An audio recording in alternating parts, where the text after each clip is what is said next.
What's going on, beautiful people? Welcome back to another episode of Respect the Game podcast. My name is Edward, named after a trilogy, that being my pop. Shout out to my mother and my grandmother for helping raise me too. Please make sure you go follow at Emax Stats for all your up-to-date high school, pro, and collegiate sports coverage. We'll not disappoint. We'll keep you up to date on all what's going on in the beautiful, illustrious sports world. We're not at full strength this week. Nonetheless, shout out to our brother Sedacious. Make sure you go follow him at I am Sedacious. And he'll definitely be back next week for us to be at full strength and full effect. But none other, the rest of the brothers are in the building. Big brother Shine Hard tapping in, Shine Hard Surgical Picks. That is coming soon in all actual reality. I know I've been saying it. So, like I said, get your wallets and, get your wheel about you. Let's go. It is the one and only, the host with the most, the blows the most smoke, Black Peace, Rap Plug, the Hip Hop Plug. You already know what I'm about to say right now. Be sure to go check out Talkin Smoke on Apple Podcasts, Spotify, anywhere you get dope podcasts from. That's where you're going to check me out at. And in the words of the great live, take it away, Edward. Yes, sir. Hey, man. So before we get into the NBA playoffs, I know we've been giving y'all a lot of NBA playoffs content. The most wonderful time, one of the most wonderful times in sports is the NFL draft that recently happened last Thursday. And man, I think a lot of people are excited going into the season. I think some people are solely just excited about the NFL draft because it's just like a mile marker in the sense to be like, all right, football is around the corner. But I think this is a highly talented pool of talent, not only just at the quarterback position, and you've seen a lot of teams make some splashes with the players that they recruited. And it would only be right that we start off with our Houston Texans, right? We pick up C.J. Stroud from Ohio State. Solid thrower of the football. Obviously, we know we got DeMeco Ryans as our new head coach, building a new regime in the Texans organization. Um, Real quick before we get to C.J. Stroud, I know I have been very critical of before I fully turn on like my 100% fandom for the Houston Texans. I want Nick Caserio gone because I feel like that's the last bit of baggage and bad blood and bad voodoo that dealt with the Bill O'Riens and kicking out the J.J. Watts and the DeAndre Hopkins and the Deshaun Watsons and so on forth. But nonetheless, he did what he needed to do and make him again a big splash with this recent draft, being able to first land C.J. Stroud, then trading up to get Will Anderson from Alabama, defensive end. Fellas, C.J. Stroud is going to be our quarterback this upcoming football season. What do you like? Maybe not like. Tell me your thoughts on C.J. Stroud. Well, I'll say this: what should we expect in this first year with C.J. Stroud in our division? Could we possibly expect to win our division? I think it's on the table. I think you're looking at 3,500 plus yards. Looking at 23 plus touchdown passes. With the baby Kyle Shanahan, that being the first year offensive coordinator that we took away from the Niners when DeMeco Ryan came. His name escapes me right now, but he likes to run the same type of offensive scheme as Kyle Shanahan, who got it from his dad, the real Shanahan, right? But this own style run scheme and play action pass up off of it. Great runner, second year player, and Dameon Pierce coming up that should be vital in that. It was also reported that C.J. Stroud actually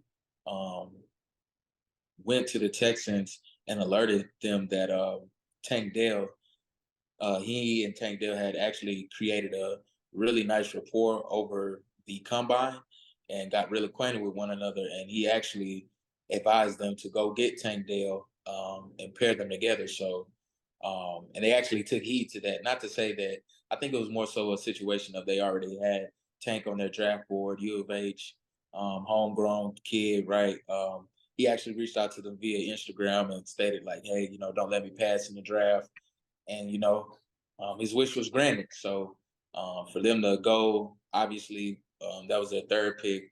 And then I don't want to gloss over Will Anderson Jr. being potentially a baby Khalil Mack, once in a generation type defensive player.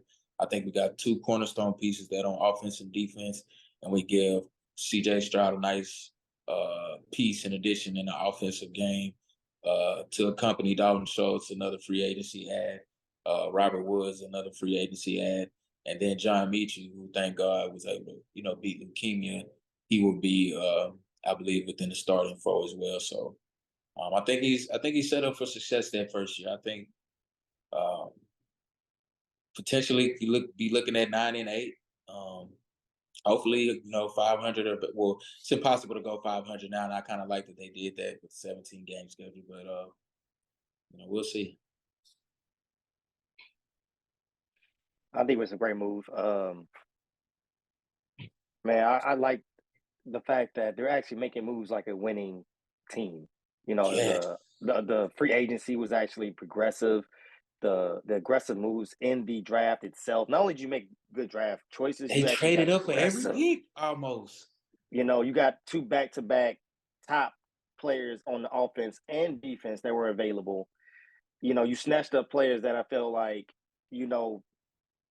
are going to just be more dedicated based on the fact of you got somebody homegrown, TCU, U of H. Those things matter. You know what I mean? So I like the fact that they pay attention to it, but they didn't get overwhelmed with it to where they still got good other picks as well. And, just they made it's like the best draft. There's no like about it. This is the best draft the Texans has been able to produce as a whole. We've been able to draft great players, don't get me wrong, but as a whole, this is the best. This is the best one going in.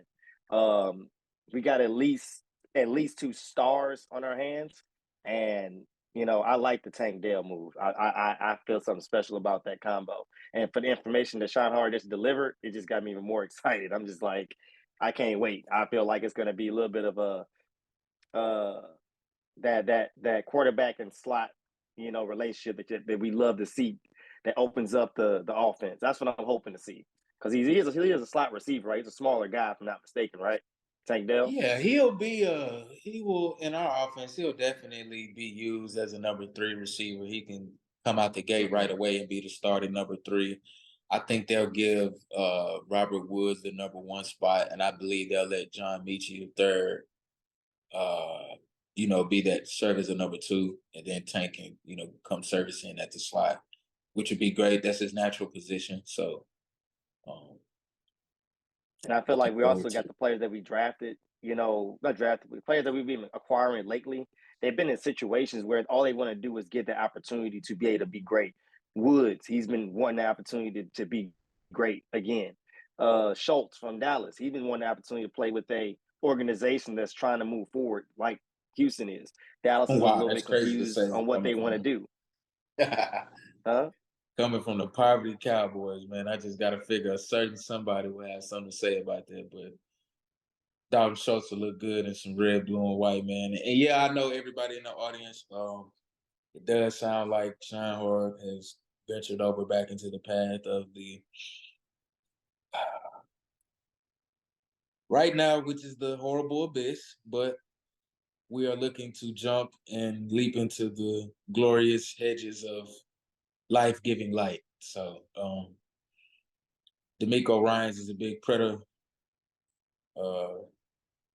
predecessor in that decision, as far as me potentially coming back over to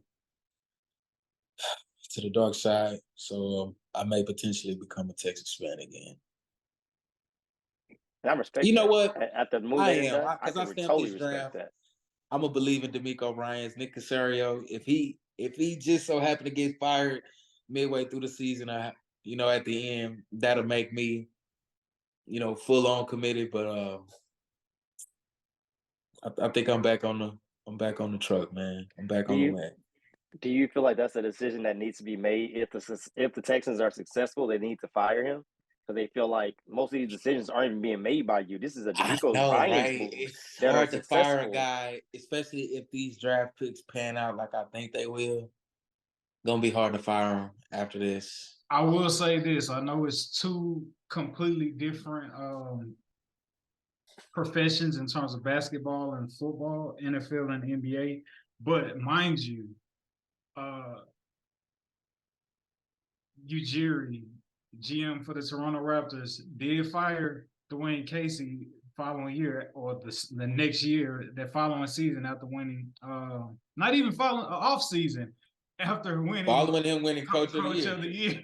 So, I mean, sometimes tough decisions got to be made. And then who was a NBA champion coach, and I can't think of his name right now, but the recent head coach, Nick Nurse. NBA champion, even though it was with Kawhi, he just got let go. How long can you ride that coattail realistically, though? That championship was from 2019, bro. It's literally 4 years later. Hey. I just look at it like, I think some people in the front office will look at it like, okay, what's the big difference that's, made the change? And like I said, homeboy, the guy that you don't like, he may be gone. If they look at it like, hey man, he's only been here for 1 year and we've gotten at least over 500, and that, like I say, over 500 may get old dude let go, because I feel like that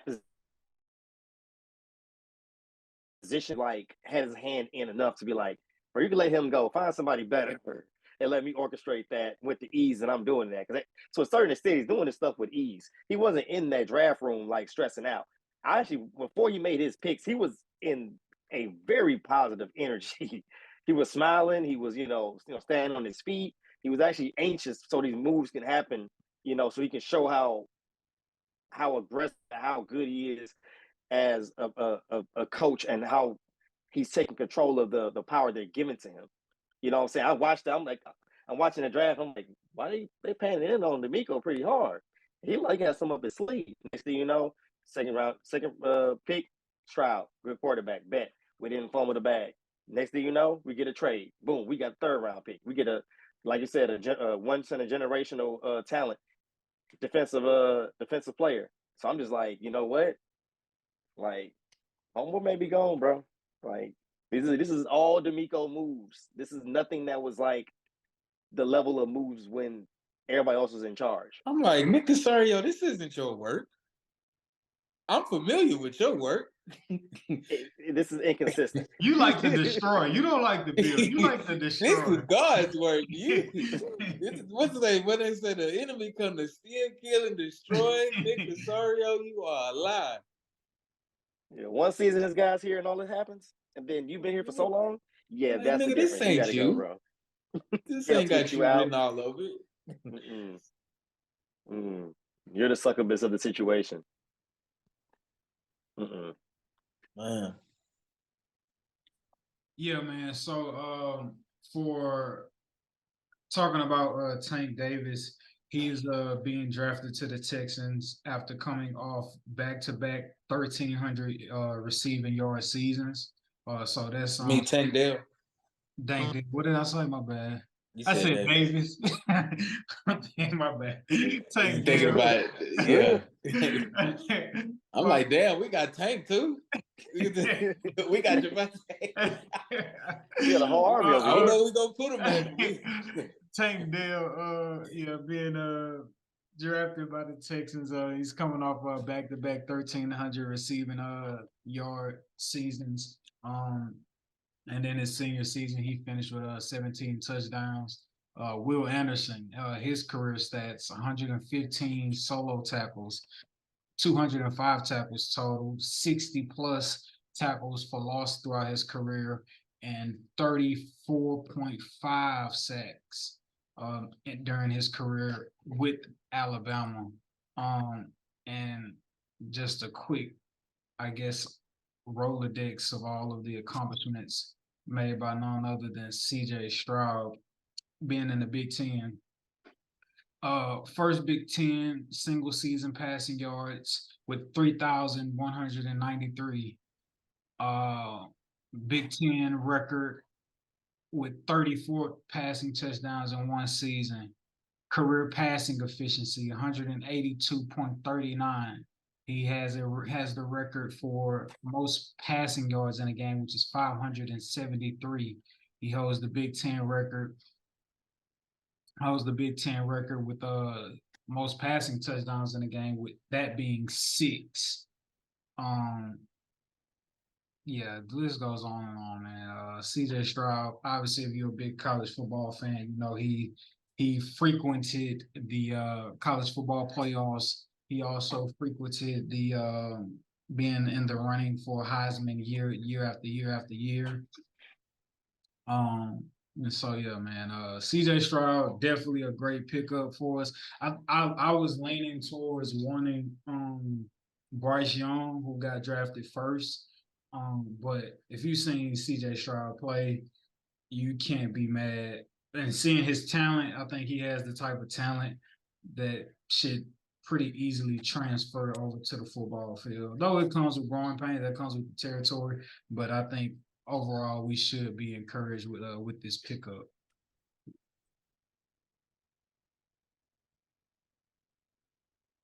Hold on, y'all. I think Dacia's about to log on. I think we have a sighting. Hey! The people thought What's he good, wasn't gang? going to show up, but he There in he the is. You building. know who you look like sorry, right y'all. now? You look like off 8 Mile. You look like Future. you look like Future for sure. Yeah. I want to say his real name. Makai Pfeiffer. Pfeiffer. Makai Pfeiffer. Yeah. Yeah. No, I'm getting used to the time zone. I apologize. Now you like 3 hours out ahead back. I'm not sure. I want to say 2. Yeah. I'm not sure. 2 hours. Where It's you 2 at hours. again? You're on West Coast. 2 hours. I mean, Oregon. Oregon. 2 hours and 3 hours from you, Poochie. Fuck, I don't Yeah, know. 3 hours from you, Edward. That's about it. My bad. Boom. I was waiting for the link so the link came at 6:33 my time. You're like, okay, that's all right. That was later on tonight. So when it came, so honestly, when it got past 6:30, I'm like, oh yeah, because we all finna watch the Lakers and the Warriors, of course, right? We're not finna be on the podcast. And then you was like, so you off tonight? Before I responded to you, I wouldn't look at the podcast thread. It was like, oh, motherfuckers. I was like, on the way. So, are you rooting for the Warriors, Lakers fan? Not at all, sir. Not at all, sir. Hold on. You see how I just came at him with that bull quick. Also to sign off on CJ Stroud.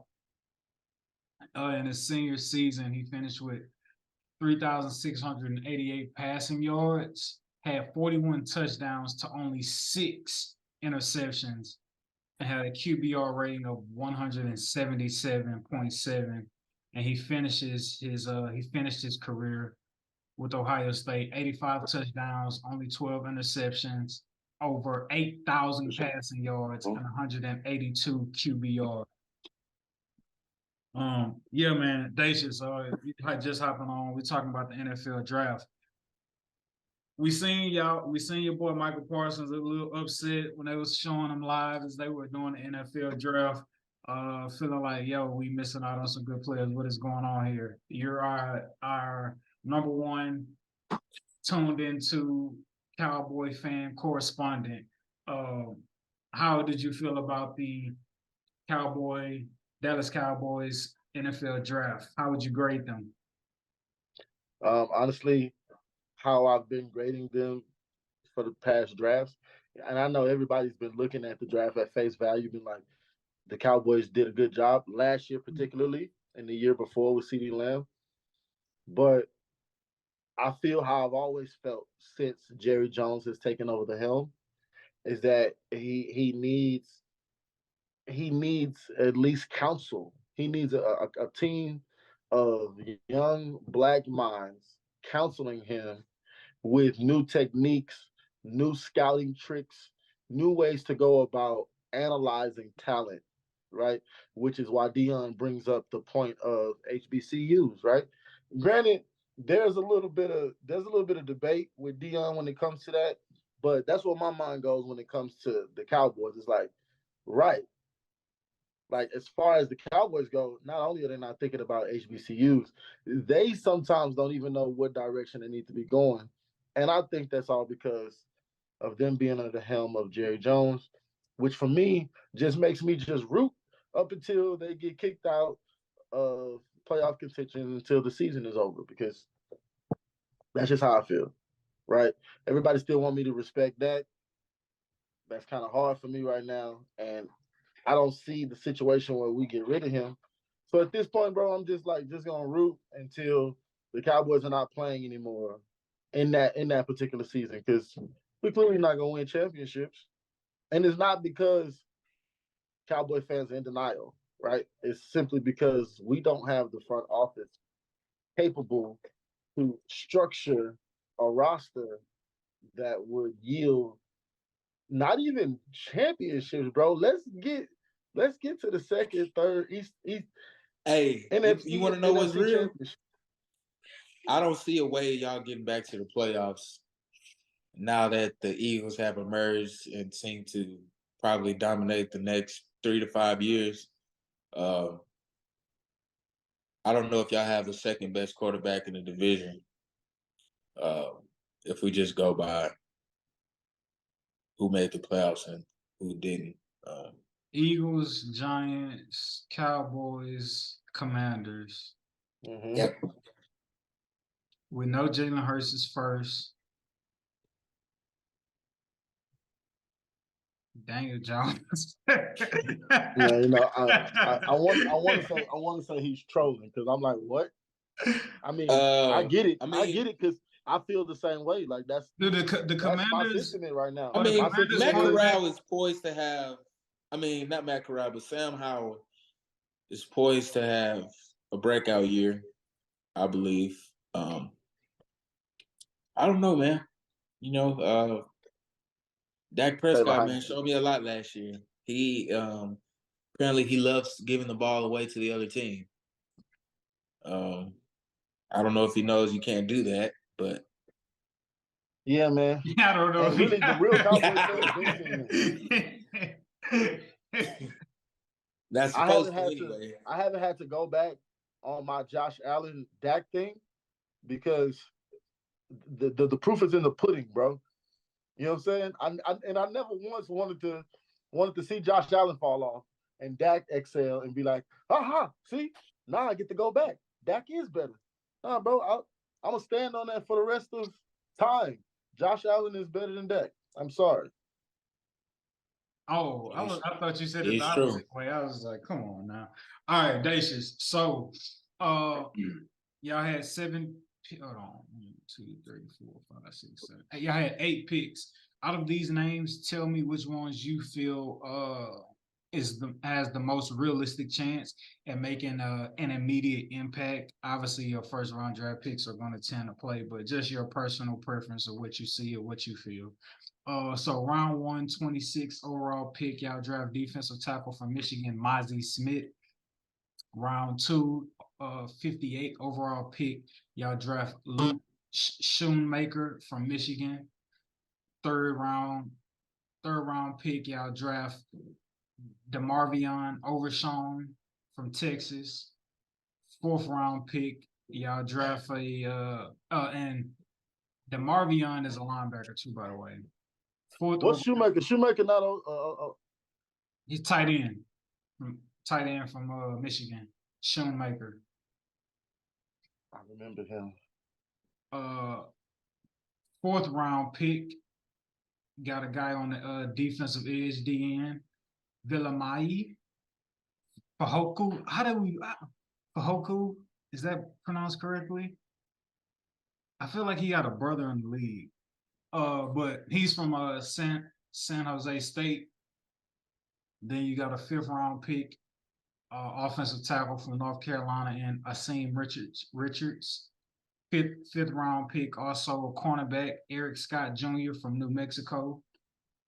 6th round pick, Deuce Vaughn from Kansas State, running back. And then, Touching moment, by the way. true indeed. Then 7th-round pick, wide receiver Jalen Brooks from South Carolina. Those are y'all 8 draft picks. Who do you think has an immediate impact on the squad? You said it was a tackle that we drafted, right? Asim Richards, yeah, from North Carolina. Yeah. 5th-round draft pick. I think to really make a difference right now, I think O-line has been a nagging issue for the Cowboys.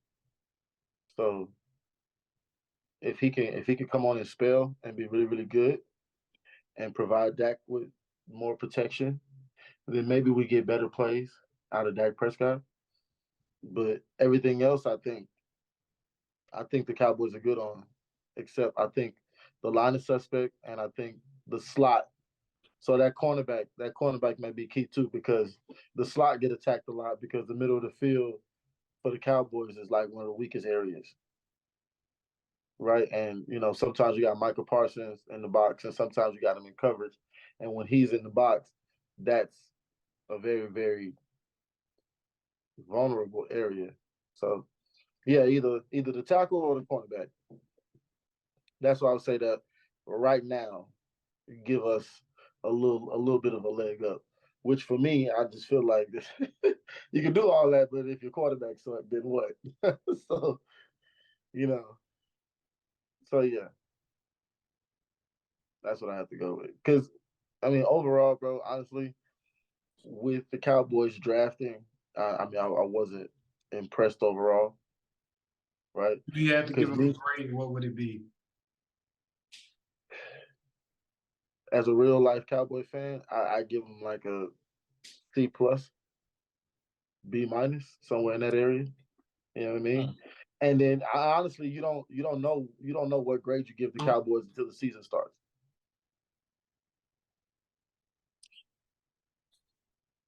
Yeah. It's real. It's humbling to hear you speak so meekly of your Cowboys. I don't even know if meekly is a I feel like accurate I'm being word, but transparent and honest. You know what I mean? Like, and you know what? There's something to be said about a man who could just give it to us black and white, as far as just the facts of his team maybe being in a downward trend potentially. I'm not sure. But right. just from But if you go look on paper. But if you look on paper, y'all cool. All right. Yeah. Every season we cool. We look on A paper. team who's trending upward though, It would be a great transition, but we're not necessarily headed there, or a great segue. To that, I would say, yeah, the Suns also look good on paper, but we're not there yet. We're not there yet. Yo, look good on paper. Speaking of paper, they about to get swept up like Magic City at 6 a.m. That's how it's looking. So I want to say it's nobody, and if it's not nobody, the likelihood of a team reaching the Super Bowl after they have lost is very, very low. If the statistics already say no team who has lost has gotten back there the following year. However, when you look at the draft and the offseason moves, the Eagles appear to have every intention to prove that theory wrong, or to be an outlier as it relates to getting back to the Super Bowl the following year after they missed it. How scared or how much should the league be put on notice after seeing what the Eagles did in the offseason and through the draft?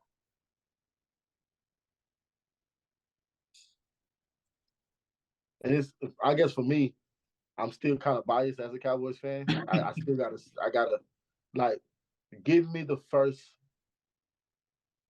3 to 5 games. Give me the first 3 to 5 games before I just like willfully bow out and just give them the crown to the NFC East, right? Give me 3 to 5 games. As it shows now, like they look like they finna like head bust everybody, right? Again. But again, I always give quarterbacks those first 1 or 2, 3 years to let defenses figure out how to scheme against them. And then let's see if they be like Patrick Mahomes or if they're gonna die out like Josh Allen is. So we're gonna see. I mean, but Josh Allen didn't die out. His numbers are pretty comparable. It's just the postseason success is just lacking. Like another quarterback in the NFC East that we won't name any names, but but he got paid though. Hey, we gonna pound the table for people to get their money, but the hell if you perform afterwards, I guess, hey, Ooh, can we get on? Ooh, because you saying something that your boy, what, the highest paid NFL player right now? When we talk, do we By talk? salary. We ain't talked about this.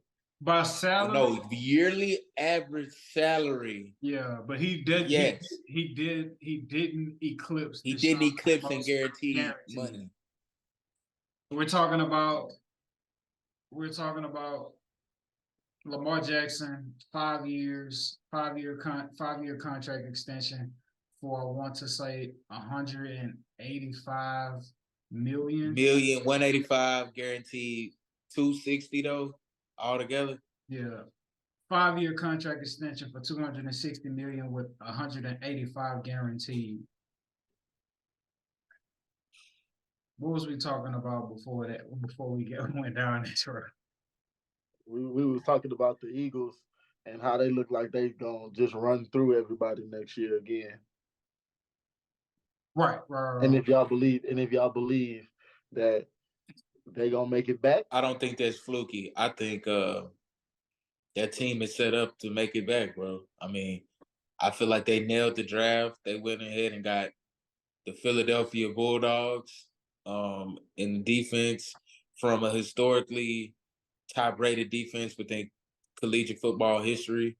That being the Georgia Bulldogs. These past couple of years, getting Jalen Carter, getting the Kobe Dean, following that up with the other outside linebacker in this year's draft as well from Georgia. Even as far as to get Kelly Ringo, I believe, in the 4th or 5th round. I just want to go get all of Georgia and Alabama. It's just like, my God. I mean, Howie Roseman has been fleecing the draft seemingly these last couple of years, and nobody seems to care. Or I don't know if they can do something about it per se, but he's been winning free agency and the draft the last couple of years. Shout out to Howie Roseman. Looked like Nick Caserio's trying to take a small section out your book. I won't even say a page. Look like he may have taken a paragraph, but real. Well, you know what? Real. That's cool. The Miko. So the Eagles. The Miko. All right. The Eagles draft pick, first round draft pick, 9th overall, defensive tackle Jalen Carter. Then they got another first round pick, 30th overall, Nolan Smith, linebacker. 2nd round pick, offensive lineman, Tyler Steen. 3rd round pick, safety, Sidney Brown. 4th round pick, cornerback, Kelly Ringo. 6th round pick, quarterback, Tanner McKee. 7th round pick, defensive tackle, Moro Ajamo. Yeah, man. They just the mere fact like Jalen Carter was able to fall and you get essentially what some may argue before his off the field incidents, a number 1 overall pick. Yeah, nah, they've been cooking, man. Nick Sirianni's gonna have a motherfucking field day in the NFC East.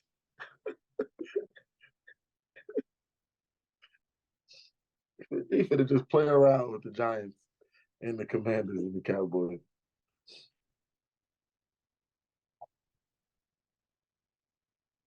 Pause. Okay, I'll pause it. Hey, if it must be paused, it shall be paused. You took a little long, brother. I don't know. It had me worried. But nah, man, over to Deshaun Jackson, not Deshaun Jackson, Lamar Jackson. I'm surprised that I'm surprised that the deal got done finally. I didn't think they was gonna pay him. I thought that they was gonna try to play out this year. Ye of little faith. Highway robbery.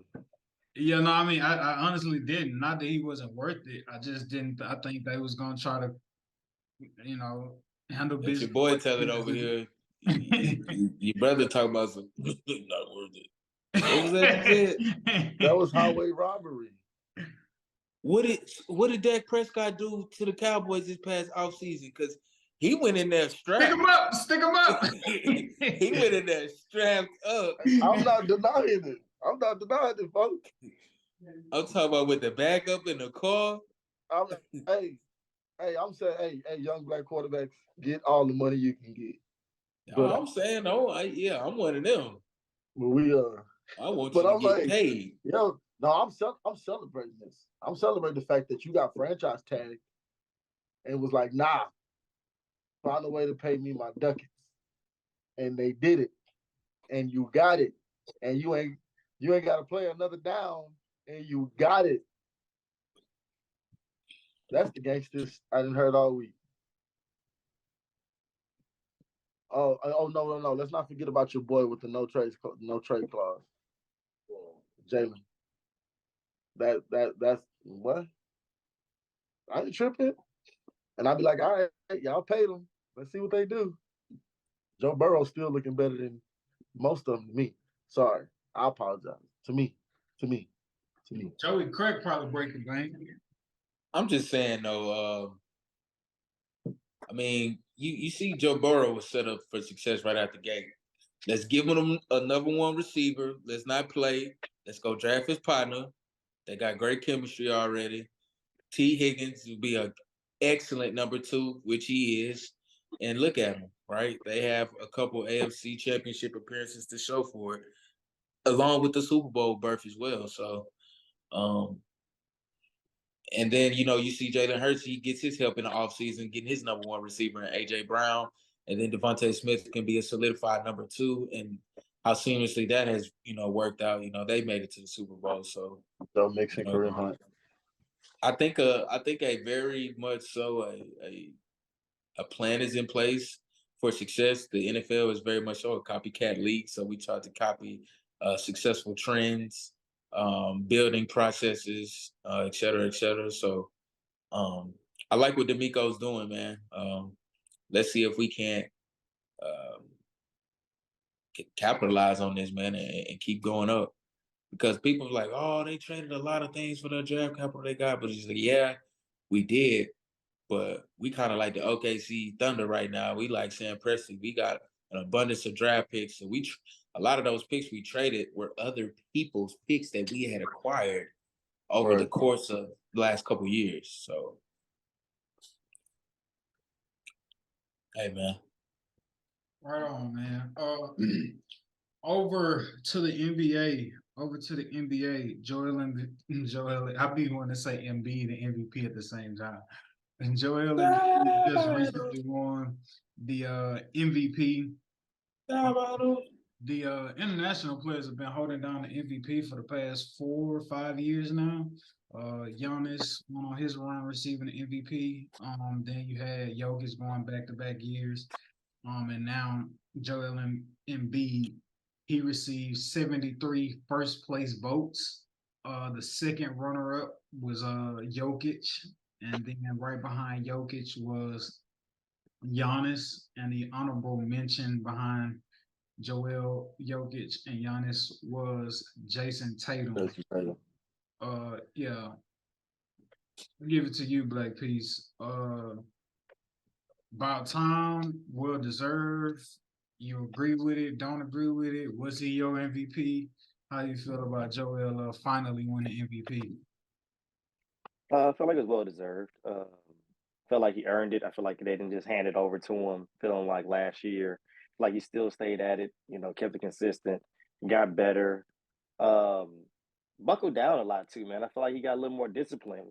For Joel, I feel like he usually more on the goofier side, more funnier side. We're trying to make headlines, but the only headlines he's made is numbers this year, and also getting his team to the number 2 seed, right? Not mistaken. But Philadelphia's number 2 seed, right? Or number 3? Number 3. Well, yeah. Well, got him to the top 3. Also, just being just the fact that you went through so many trials and tribulations and still being able to, put up MVP style numbers, that alone is very, very commendable. So that's what I like about his MVP run this year. Because last year, a lot of people feel like he was supposed to get it last year, and the numbers are very, very highly debatable. But this year he said, you know what? I'm not gonna worry about last year. I'm gonna look forward and stay at it. And I feel like that's a lot of inspiration. That should be a lot of inspiration to people that feel like they have, are deserving of an achievement, and they feel like they just come up short. Joel Embiid said, "Hey man, you come up short, keep pressing, man. It's up to you to actually get out there and earn it." So, bravo, brother, bravo.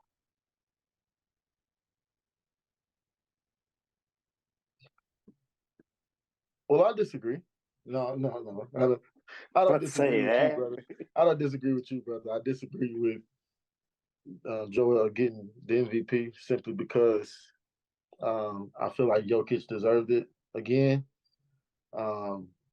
That's just me personally. Maybe the numbers. Okay, well, let me say this: if the numbers would agree, Joel has better numbers than Jokic. I digress. I don't care. But if their numbers were similar, right?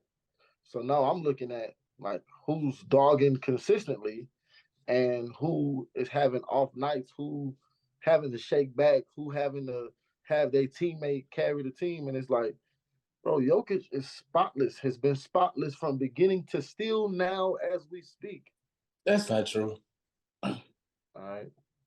Spotless would bring a connotation of perfection. I don't think he's been perfect from the beginning of the run to the end of the run. It was some spots, especially before All-Star break and post All-Star break, where Jokic actually missed some time due to a small injury, and then he also it was the instance to where, okay, is he stat padding, trying to get this assist, trying to urge himself and leapfrog his way into averaging a triple double, right? So he had that going on as far as the narrative was concerned. But I think what people saw from Joel was just the consistency on the defensive side of the ball, which I think we can all agree that Jokic was non-existent this year in the regular season in regards to defense. And if we're gonna be holistic and be in its full totality, I think you have to accompany that. He's a cone on defense, man. Joel Embiid is a threat, an anchor of your defense, true definition of backline defense, with challenge shots at the rim and alter shots. Jokic will be a great teammate and be a great leader on the offensive end. He's not leading anything on defense, man, but that's just my opinion as to why, I think he gets the nudge and the edge. And then obviously he's averaging more points. And I think just as far as on his team, you take Joel Embiid off the Sixers, I think, it's a drastic drop off. You take Jokic off the Nuggets, granted, drastic drop off, yeah. But I don't think too drastic as Joel Embiid's impact. So Joel Embiid played 66 games this season. Jokic played 69, splitting hairs. Joel Embiid averaged 33 points, 10 rebounds, 4 assists, nearly 2 blocks, and 1 steal per game. Whereas Jokic averaged 21 points. I lied about that. Jokic averaged 24 points per game, 11 rebounds, 9 assists, 0.7 blocks, with 1.3 steals per game. So yeah, so I like call, huh? For me, that's tough to call, but I get it. I get it. No, Joel, I mean, comparable boards. Obviously Jokic got him on assists, but that's it, really.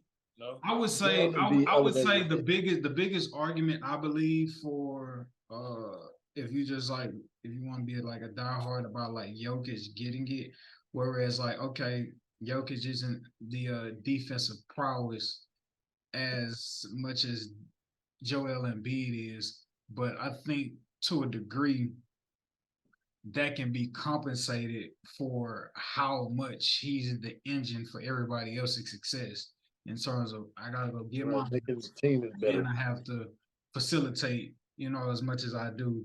I I think think that's what adds value to me. That's what makes you the most valuable player. It's not what you did, but also what you help your supporting cast do. I mean So that I can see why you say that. But yeah, I'm not mad at Joel getting it at all. I think Jokic has a demeanor about him where it's just like he lets the game come to him. He does what it takes to win the game. He's not just to go out there seeking to seek, kill, and destroy. Whatever is best for the team or what's going to get them to win, that's what Jokic is going to do. Case in point, I was a bit hesitant to know if he had a game like he recently had against the Suns in Game 2, if he actually had that in him. But yeah, I personally think it's splitting hairs. I think to a degree, there's a bit of like boredom that comes with like picking a guy consistently. But I don't say that in any way to knock Joel Embiid winning it. I mean, 33-10 with the blocks and what he does. Even with James Harden, I think if you take away Joel Embiid, regurgitating what Isaac said, it is a drastic drop off for the 76ers. However, I am of the belief that if you switch them on opposite teams, I feel like Joel's game, how does 33-10 not translate? But if you switch them on opposite teams, I feel like Jokic's game can complement the Sixers. Whereas if Joel went to the Denver Nuggets and he had to create and facilitate for everybody, he wouldn't be able to do what Jokic does. And so yeah, that's how I feel about it. If you just really want to make a case for for Jokic, but my feelings isn't hurt because Joel Embiid won it. Sucks that he's hurt now here in the playoffs. But yeah, well deserved, I feel. All right, so talking about MVP, I think it's the finals MVP. I feel like it's the finals MVP. It's kind of like the overall and arching MVP of the finals. I mean, which it should be. But if you had to pick an MVP at this very point in time, just at like what basketball we've seen thus far in the playoffs, not being a prisoner of the moment, I think it would have to be Sir Stephen. No. Jimmy Butler died? He hadn't died. I said he hadn't died. I mean, but damn, you didn't change your answer. Like, he got dropped 250 balls back to back, and we kind of parading over Steph's one in a game 7 over a young Kings team, and Jimmy who you said was dead, who you said was gonna write the Warriors off, did you not? Who's better, Kings or the Bucks? The Kings, because they was fully healthy. Were they not fully healthy? I'm done, bro. Were they not fully healthy? Were they not fully healthy? So the Bucks weren't fully healthy? No. Man, get out of here. So when they lost, was Giannis, Chris, and Drew on the floor? Was anybody hurt? Say that again. I didn't hear you. Was Drew on the floor? Was Chris on the floor? Was Giannis on the floor? Yes. No excuse. No Tyler Hero. No excuse. Giannis. Jimmy Butler balled out, bro. Bucks are a better team than the Kings. I'm sorry. They just are. They just are. And you're not gonna tell me that, bro. Hold on, wait. Bucks had a number 1 seed. So no, they weren't figuratively or even better than in the regular season than the Bucks. So no. Kings were a 2 seed, Bucks were the 1 seed, bro. No excuse. No excuse. What was the question? The question is about if MVP right now in the playoffs. MVP in the playoffs right now. I said Jimmy Butler. He said Steph Curry, and I'm not being a prisoner of the moment of that BS 50. That was BS? It wasn't BS, but bro, you shot 30 times, bro. You got 50, bro. Like, okay, cool. Like, that's efficient. That's an efficient 50. That's an efficient 50. He was 17 to 30. It was efficient. I'm not tripping off what you saying. I'm only Kings tripping don't because play defense, bro. It wasn't as that's impressive. fine. That's fine. But I'm only caught up in the fact of like how we heard you crucify the Warriors and like dig their grave.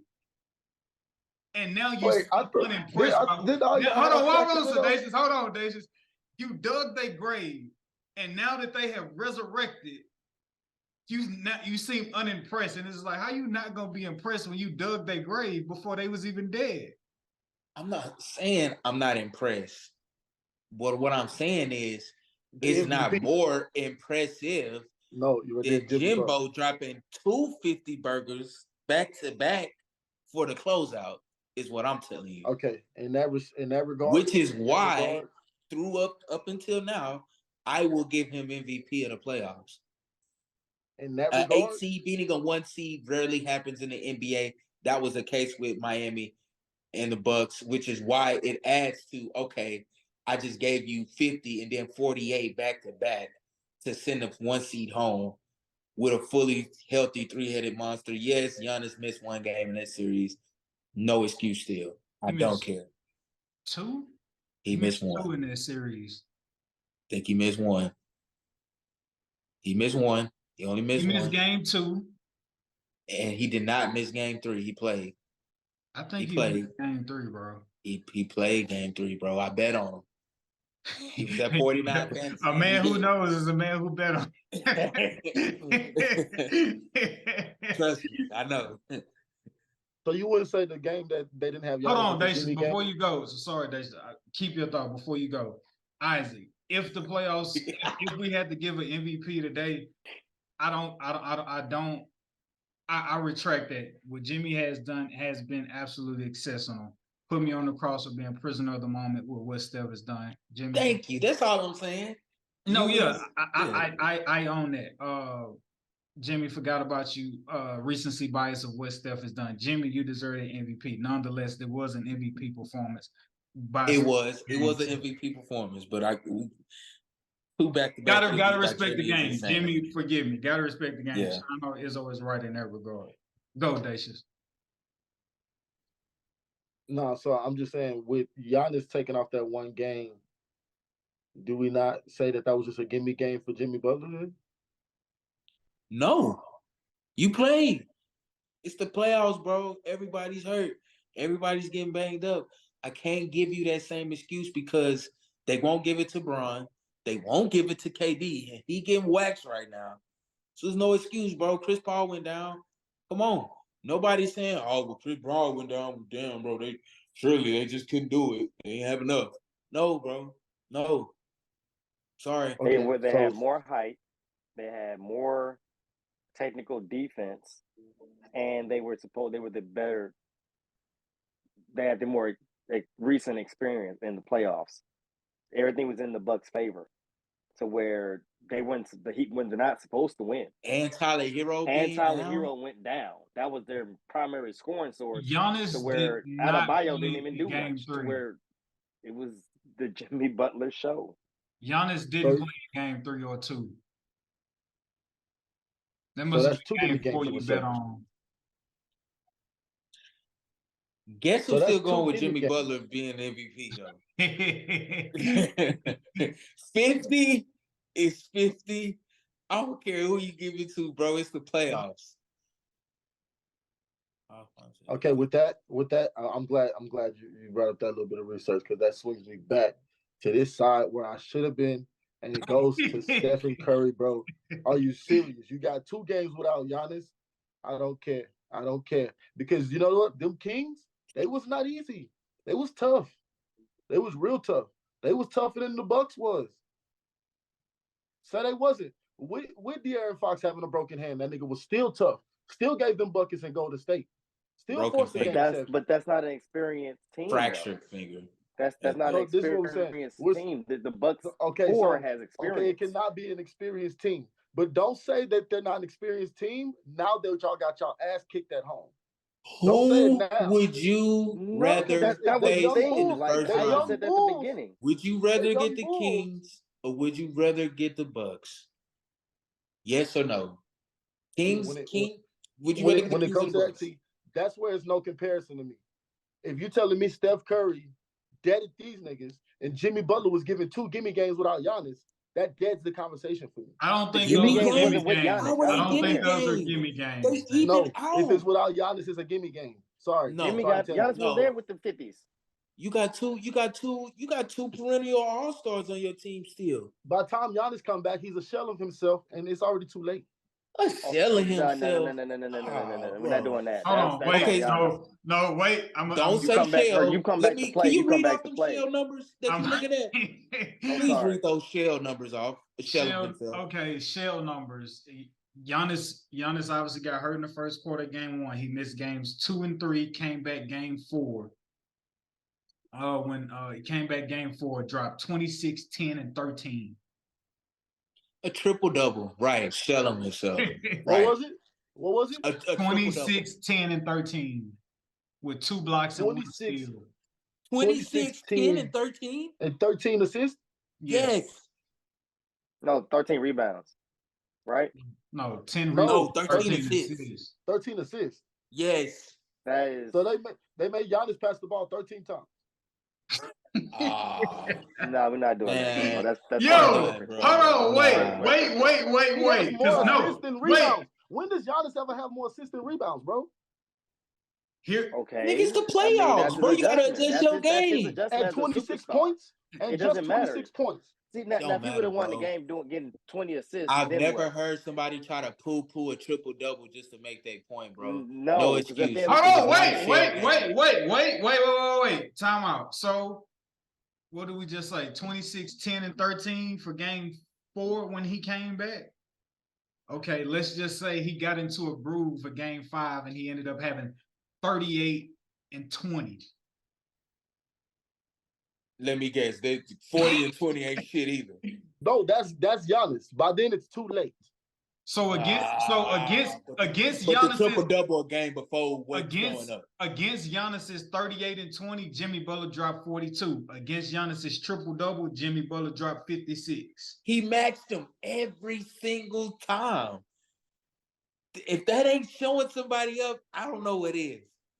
He didn't get that. He didn't get his 40 and his 50 when Giannis wasn't there. He made sure, hey, Giannis back, I bet. Let me get in that bag now. What's the series count in game 4? See, I think you're a little bit swayed by the fact of the comeback. 3-1 when Giannis come back? No, it was 2-1. It was 2-1, bro. It wasn't, he ain't LeBron James. Let's not. I think that's what swayed the situation. That the Warriors came back and then Steffi topped it off. That was nice. But if I would have feel like, pause.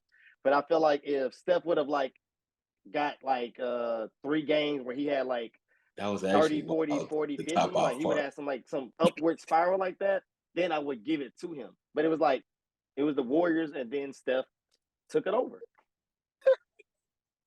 Dang, my bad, guys. I don't even think about it like that. But yeah, this man is wild. But no, man, I think that's what they kind of just persuade you. They were down, they were out, right? It's it was more. I would give Curry more of a morale and leadership MVP than an actual player MVP, because that was Jimmy. Jimmy was the player MVP. He played basketball to get the to Yeah, get the no, wins. no. I feel like we established Steph it. was the Like Steph leader, had an but you MVP don't get no awards for performance that. game 7. Steph had an MVP performance game 7, but overall totality, full body of work thus far in the playoffs. You know, you got to give it to Jimmy with respect. I wouldn't Let be me ask you somebody something. Let me giving it ask you to Jimmy. something. What's the Knicks Miami series right now? 1-1. Jimmy didn't play game 2.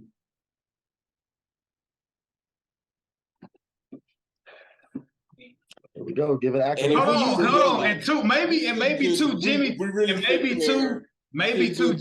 point, maybe to Jimmy's credit of MVP, they won game 1 when Jimmy played and they lost game 2 when Jimmy didn't play.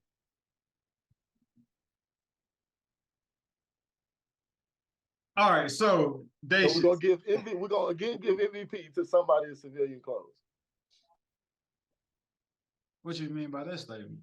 Oh, he's not even. on. If he missed game 2, how's he the MVP right now? Because he missed the game. We're not doing right that. now. It's right now. Everybody excuse Live the Rapper. He is in Oregon on the West Coast. Do with that information. Look, making his way to Golden State, San Francisco. As you will.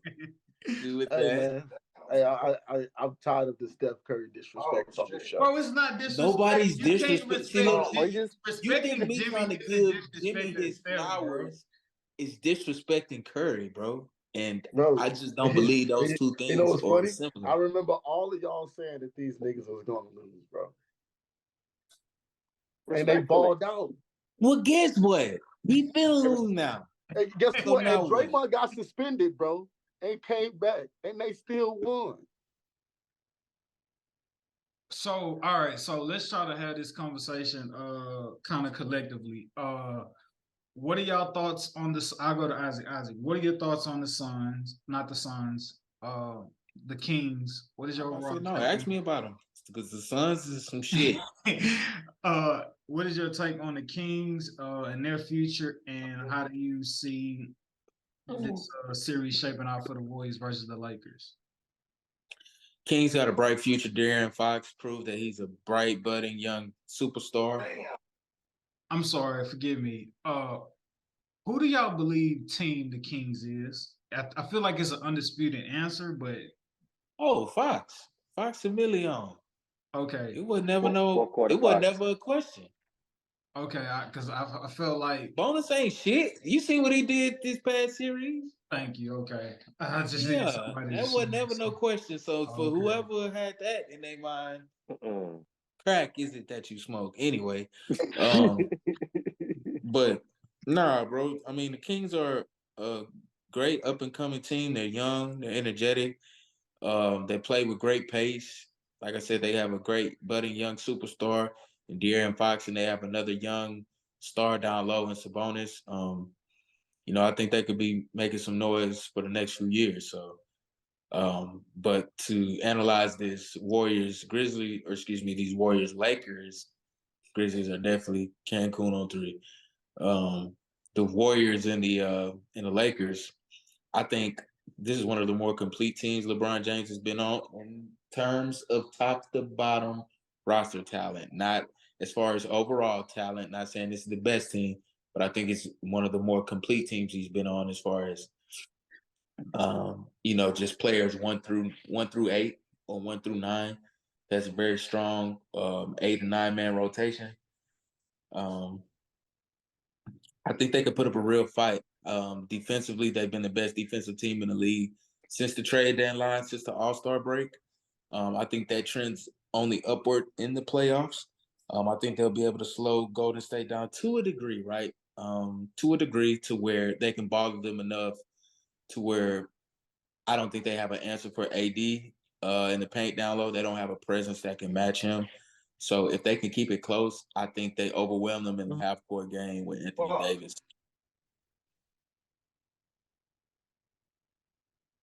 So I have the Lakers winning this.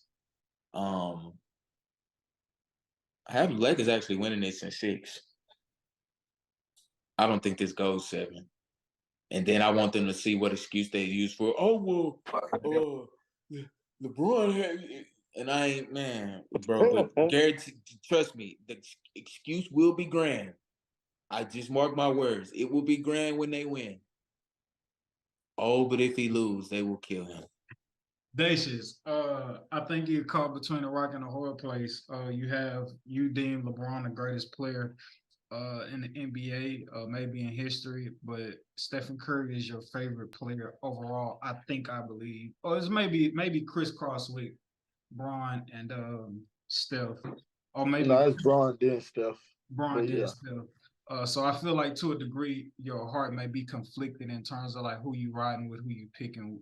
Um, yeah, I'm torn than a mother fudge. what's your breakdown? How are you viewing this game? What needs to happen for either team to win and or lose? If Draymond B words AD, we lose the series.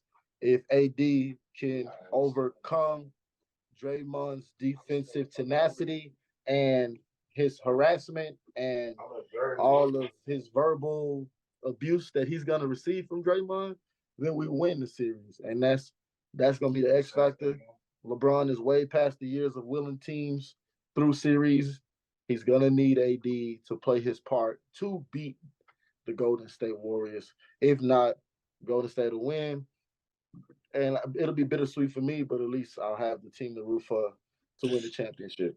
Speaking of AD, he has 18-7 right now, and it's 4 minutes left in the second quarter. He's on his way to possibly a 40-18 game, the way it's trending right now. Do with that what you will. You know, they don't have an answer for him. So look for those numbers to be pretty consistent. Like I said, he's on his way to 20-10 by halftime.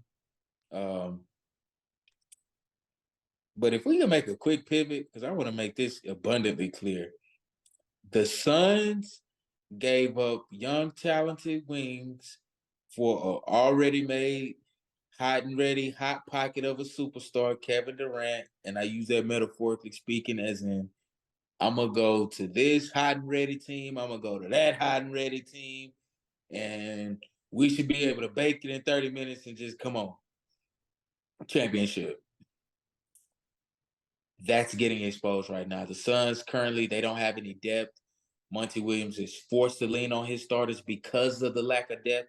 He knows that.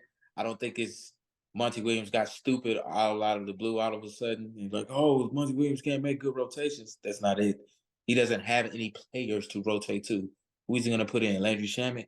Stop it.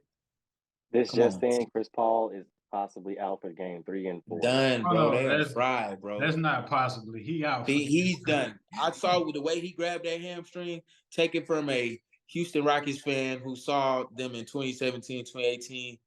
Yeah, he's done. He's not coming back this series. And that means the Suns are fried.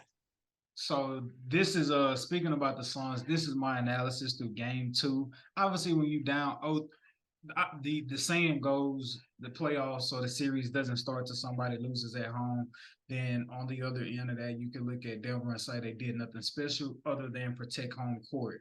Yippee go, yay. However, when you look at how games 1 and 2 have unfolded, I think there's a severe cause of concern for for the Phoenix Suns and not being prisoner of the moment simply because they're down 0-2. The reason I say that is because when you watch the games, obviously with now Chris Paul going down and Isaac mentioned you trading away all these assets and all these pieces, Kevin Durant and Devin Booker, they have to play damn near perfect just to have a chance to win. Them playing perfect doesn't ensure or give them a high chance or opportunity at winning. Both of them have to play great just for them to have a chance to win.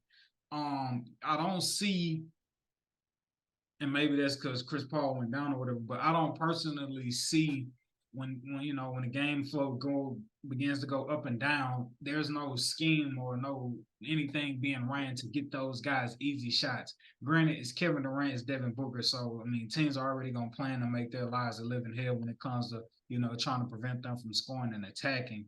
But games 1 and 2, for game one, both Murray and Jokic, had relatively good games. And the game turned into a blowout as they had all their role players chip in majorly, right? Then game two, the game goes towards a grinded out mode. As we say, playoffs, the game slows down, half court. What you gonna do? And the Denver Nuggets and the pieces that they have, they could afford for Jamal Murray to have a horrible game and Jokic pick up the slack, and they still find a way to win. KD can't have a bad game and Devin Booker still go off. It's not enough. They both have to be on their A game. I feel like every single game of this series to have a chance at winning this series. And I think that's all because of the lack of help, the lack of support, the lack of talent that they have around those two guys. It's not the matchup, obviously, for DeAndre Ayton. It's not like he fits to go crazy against Jokic with having how much he has to work on the defensive end. And yeah, even if KD and Devin Booker both average 50, it's still not going to be enough to beat them. Like, they're going to have to shoot pretty damn efficiently to be averaging 50. I don't know, man. If they average 50, they make it do it. The bench in game two had a combined of 4 points. Never mind. like when you talk about like a well-rounded team, and mind you, again, they only play 8 games. And those 8 games in the regular season, they didn't play against no true competition. And they're sitting here faced with trying to scramble to find chemistry. Chris Paul is out. And let's be honest, I feel strongly in this. They are just meeting their eventual fate. Because one could strongly argue and make the case, had Kawhi Leonard not got hurt, the Suns could be out of here by now. So they just unfortunately got injury luck on their side with Kawhi and PG being out, and their talent was able to override the Clippers in that series. That goose should have been cooked in the first round. You right. Yeah, like they fake just catching up with them in terms of them not having a full, well-rounded. We want the Nuggets. We want all the teams y'all said was tough. Grizzlies, Warriors, Nuggets. So when we go beat whoever come out the East, they gonna be beat up. I don't believe in the East no more. Yeah, and so and you look at what's going on with. I want to stay right here with Denver and the Suns, but you look at what Boston got going on. They don't close out Atlanta when they're supposed to close out Atlanta, even though they eventually won the series. But you don't close Atlanta. Boston in trouble. They let James go for the 4-5. I ain't talking about the snub in the club. They don't close out Atlanta and Trae Young when he don't have DeJounte Murray, and then you give up game one against the 76ers, which could possibly fuel Joel to be like, damn, we got a shot. I may force myself to come back. So I don't really like the consistency in which they playing with. Granted, it's the first team to 4, not the first team to 1. So you got to respect the game in that regard. But yeah, the Suns are drastically in trouble. And here's the other thing. Here's the other conversation that may need to be had. I know he's a great guy. We all like him. He has great quotables, and he just seems like all around like a solid individual outside of the basketball court and being a coach. But like, do we like put Monty Williams on the hot seat to be like, hey, bro, finals, okay, you lost, but when you're supposed to go back to the finals, you end up losing to Jokic. I mean, not Jokic, to the one-man circus, Luka Doncic. Yeah, Luka Brasi, like now you got KD and Devin Booker. Granted, the team isn't fully well put together, so we could go move you out the way to go look at the GM. But it's like, come on, Monty, like what we gonna do? Like, we can't fall victim to the your turn, my turn. Yes, these are great players, but like you gotta figure something out, bro. You gotta figure something out. You got a world-class scorer in D Book. You got, with some regard as the point guard before he got injured, and Chris Paul. And now you got arguably the greatest scorer ever in Kevin Durant. Like, Monty, like, what? Can we get used to calling maybe LeBron the greatest scorer ever, since he is an all-time leading scorer in points? I mean, yeah, but just for the KD. I know. I'm just saying. I know what you mean. Like, No, for sure. No, for sure. It's hard. Look, operative word, arguably operative word. But for all those reasons is why I think the panic button should like be pressed in terms of like what the Phoenix Suns have showed us, because D-Book and KD have to be perfect. They can't be, they have to have A games. They can't have a B- game, a B+ game, or they could just possibly hope that Jokic and Jamal Murray both just have catastrophic nights. And that's their way to possibly steal a game or two. But I really think they're in trouble based off what we've seen in their scheme and their system. And this is not being prisoner of the moment.